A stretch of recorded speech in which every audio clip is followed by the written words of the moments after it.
कैसे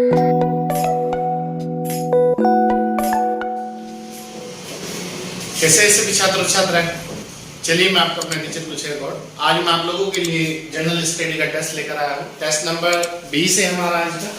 इससे पहले हम लोग 19 टेस्ट कंप्लीट कर चुके हैं। आप लोग किसी भी एग्जाम की तैयारी कर रहे हो, चाहे स्टेट लेवल की चाहे सेंट्रल लेवल की, आप टेस्ट सीरीज ज्वाइन कीजिएगा। एवरी संडे आप लोगों को टेस्ट कराया जाता है। एवरी संडे, शनिवार और फ्राइडे, ये 3 दिन हमारे टेस्ट के हैं।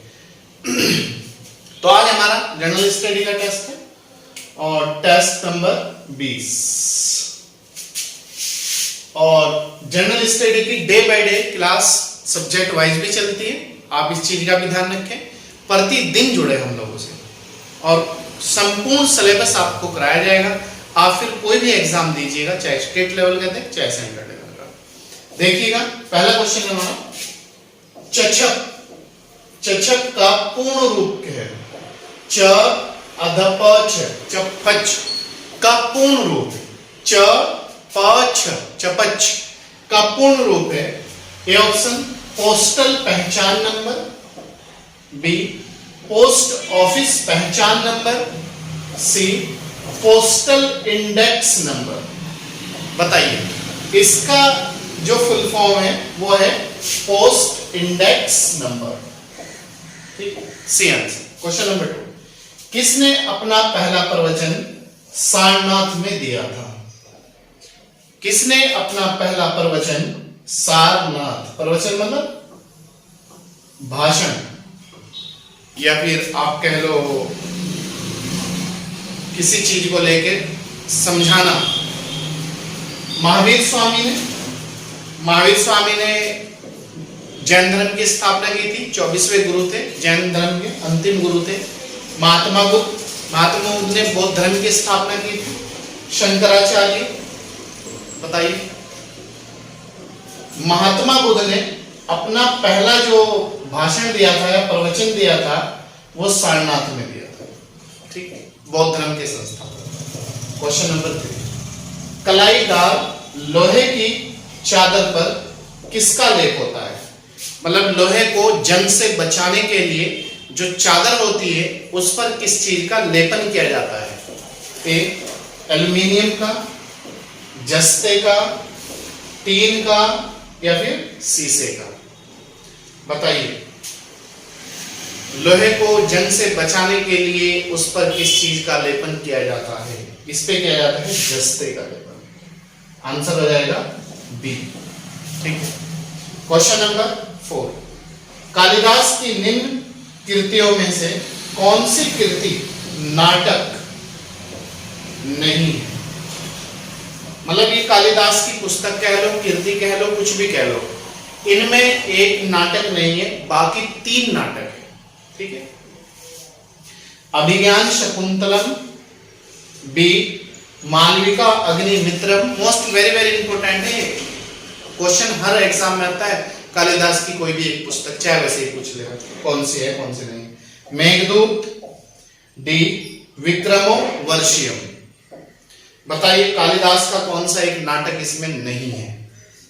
अभिज्ञान शकुंतलम, मेघदूत, मालविका अग्निमित्रम या फिर विक्रमो वर्षियम।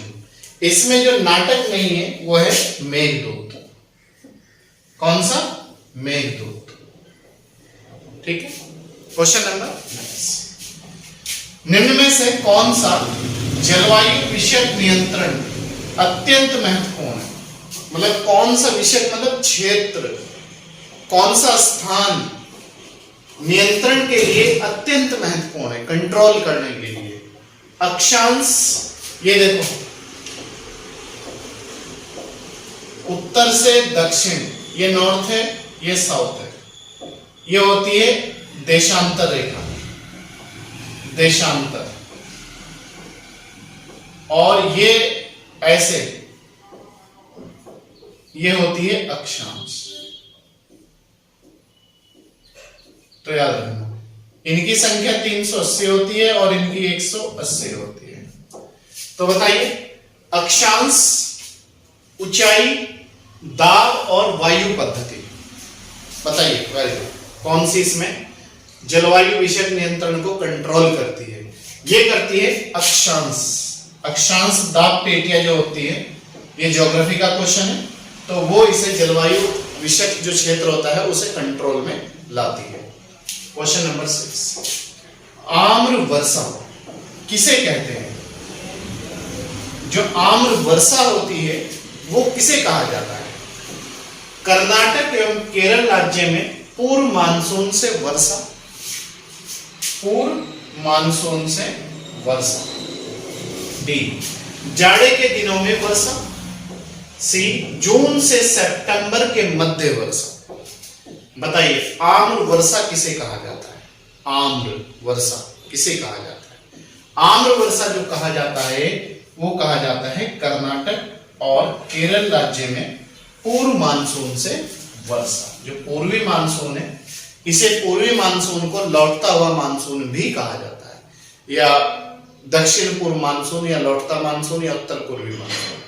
ठीक है, आप याद रखना सबसे पहले जो वर्षा होती है, सबसे ज्यादा वर्षा होती है, वो होती है दक्षिण पश्चिमी मानसून से। जैसे ये इंडिया है तो सबसे पहले ये केरल है और ये दक्षिण पश्चिम मानसून है ये, और ये पूर्वी मानसून है। तो सबसे पहले जो वर्षा होती है यहाँ होती है केरल में, ये केरल राज्य है। ठीक है, तो ये ऐसे ऐसे लौटती है रिटर्न, ये फिर आपका केरल पड़ जाता है और ये आपका कर्नाटक पड़ जाता है। तो लौटते हुए मानसून से जो वर्षा होती है वो केरल और कर्नाटक में होती है, उसी को आम्र वर्षा कहा जाता है। ठीक है, नेक्स्ट, कौन सा ऐसा जलवायु क्षेत्र या कटिबंध है जहां वर्षा कम, अति स्थिर और अविश्वसनीय होती है? कौन सा ऐसा जलवायु क्षेत्र या कटिबंध है जहां वर्षा कम, अति स्थिर और अविश्वसनीय होती है? कम भी होती है, स्थिर भी होती है, कभी कम और कभी ज्यादा, और अविश्वसनीय, कुछ पता लगता कब वर्षा हो जाती है। कौन सा ऐसा क्षेत्र है? मध्य अक्षांश पश्चिमी महाद्वीप, मध्य अक्षांश पश्चिमी महाद्वीप, ध्रुवीय क्षेत्र, सी उष्ण कटिबंधीय क्षेत्र, और डी आर्द्र मध्य अक्षांश। ये होती है ये 0 डिग्री मध्य अक्षांश पश्चिमी महाद्वीप। तो सबसे ज्यादा इस तरह की जो कंडीशन गुजरती है वो गुजरती है मध्य अक्षांश पश्चिमी महाद्वीप। तो आंसर हो जाएगा हमारा ए। ये देखो ये 0 डिग्री है और ये आपका पश्चिमी महाद्वीप, इधर की साइड, तो ये पश्चिमी महाद्वीप है। तो यहां पर इस तरह की वर्षा देखने को मिलती है। क्वेश्चन नंबर, किस प्रकार की जलवायु कटिबंध में, कटिबंध मतलब क्षेत्र में तापमान के अत्यधिक दैनिक बदलाव के अधीन होता है?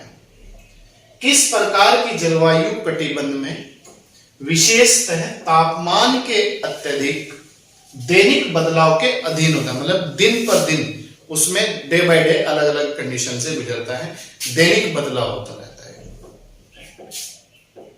आर्द्र उपोष्णीय क्षेत्र, उत्तर ध्रुवीय क्षेत्र, या फिर शुष्क क्षेत्र? बताइए, क्वेश्चन पढ़ लीजिएगा। किस प्रकार की जलवायु कटिबंध में विशेषतः तापमान के अत्यधिक दैनिक बदलाव के अधीन होता है? तो ये इस तरह की जो घटना होती है वो होती है शुष्क क्षेत्र। शुष्क मतलब सूखा क्षेत्र। नेक्स्ट क्वेश्चन, पर्यावरण से संबंधित मौसम की घटना किस मंडल में होती है? जो एनवायरमेंट से संबंधित जो मौसमी घटनाएं घटित होती है वो किस मंडल में होती है? मध्य मंडल, आयन मंडल, क्षोभ मंडल। पर्यावरण से संबंधित यह सभी मौसमी घटनाएं जैसे गरज, बादल, कड़क, वर्षा, आंधी, तूफान वगैरह जो घटित होती है वो होती है क्षोभ मंडल में। और जो समताप मंडल है वो बिल्कुल साफ सुथरा मंडल होता है। ठीक है, नेक्स्ट, निम्न में कौन राज्य सभा का पदेन अध्यक्ष होता है? मतलब जो राज्यसभा का पदेन अध्यक्ष कौन होता है? जो उसका सदस्य ना होते हुए भी उसकी अध्यक्षता करता है।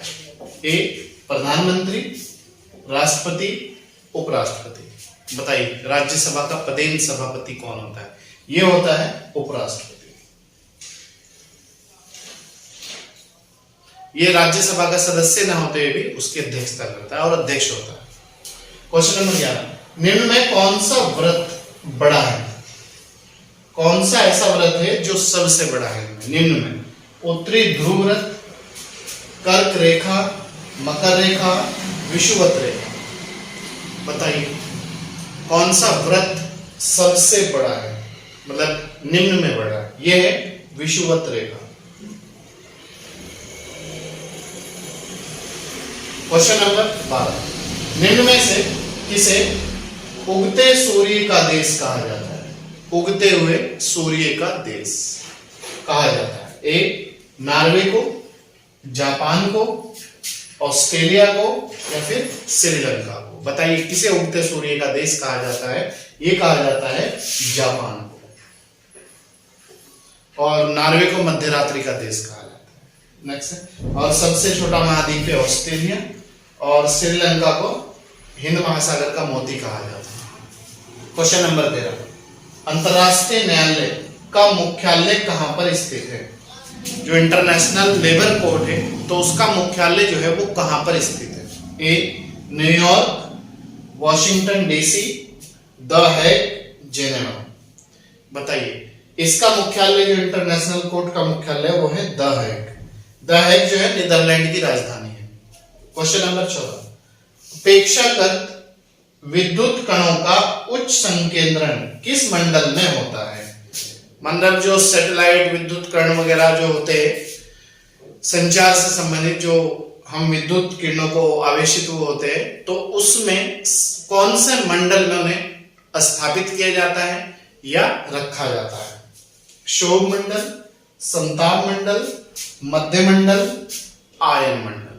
बताइए सैटेलाइट जो सिस्टम है, क्वेश्चन ये है कि विद्युत कणों का उच्च संकेंद्रण, जो सैटेलाइट सिस्टम है जिससे हमारा टेलीविजन चलता है, टेलीफोन चलता है, रेडियो चलता है, संचार से संबंधित जितना भी कम्युनिकेशन जो सेक्टर है, तो उससे संबंधित जो सैटेलाइट सेट की जाती है वो किस मंडल में सेट की जाती है? तो ये सेट की जाती है आयन मंडल में, आयन मंडल।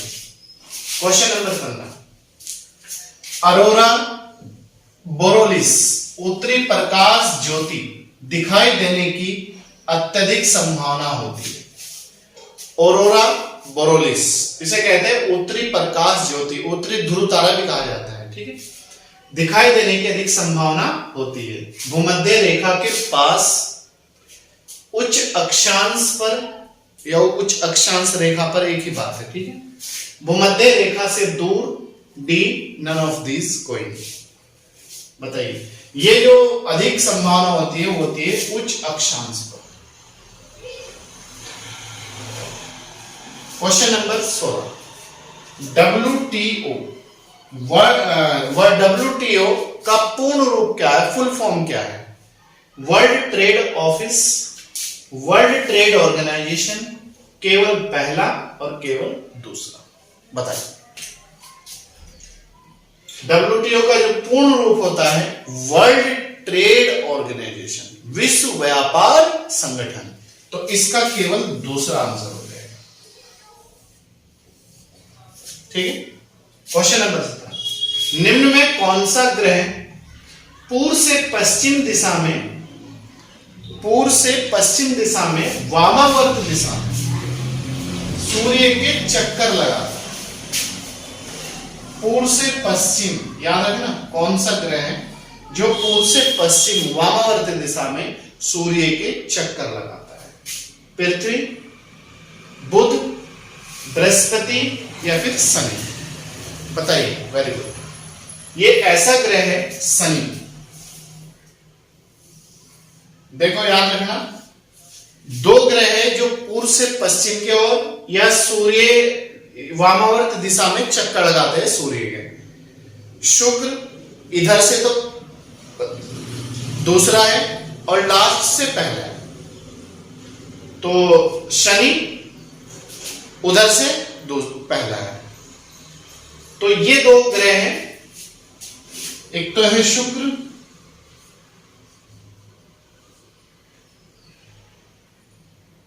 और एक है शनि। ये दोनों ग्रह इसका आंसर है। ठीक है। क्वेश्चन नंबर 18, मानव शरीर की सबसे बड़ी कोशिका कौन सी होती है? मानव शरीर में सबसे बड़ी कोशिका कौन सी होती है? तंत्रिका कोशिका, मांसपेशी कोशिका, या फिर यकृत कोशिका? मानव शरीर में सबसे बड़ी जो कोशिका होती है वो होती है तंत्रिका कोशिका। कौन सी? तंत्रिका कोशिका। तंत्रिका तंत्र की कोशिका भी कहते हैं। क्वेश्चन नंबर 19, अकबर के दरबार में तानसेन क्या था? एक प्रसिद्ध क्या था? एक चित्रकार था, कवि था, या फिर संगीतज्ञ था? बताइए। जो तानसेन था अकबर के दरबार में, ये थे प्रसिद्ध संगीतज्ञ।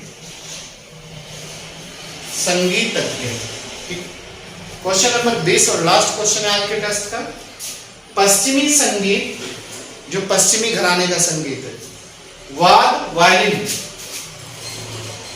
याद रखना, वायलिन, भारत में किसने परिचित किया था? मतलब किसने इसका प्रचार प्रसार किया था? किसने इसे प्रसिद्धि दिलाई थी? कौन इसमें फेमस रहा व्यक्ति? स्वामी हरिदास, बी बालू स्वामी दीक्षितर, सी श्याम शास्त्री? बताइए। स्वामी हरिदास ने, बालू स्वामी दीक्षितर ने, या श्याम शास्त्री ने? इसे प्रसिद्धि और पहचान जो दिलाने का श्रेय जाता है वो जाता है बालू स्वामी दीक्षितर। तो बी आंसर हो जाएगा। तो ये तो प्यारे छात्रों हमारा आज का टॉप 20 जनरल स्टडी का टेस्ट। तो आप इसे बहुत अच्छी तरीके से करिएगा। कोई भी आपको समस्या है तो आप कॉल भी कर सकते हो और कमेंट बॉक्स में कमेंट भी कर सकते हो। चलिए मिलते हैं आपसे नेक्स्ट वीडियो के साथ। तब तक आप अपना ध्यान रखिएगा। Thank you.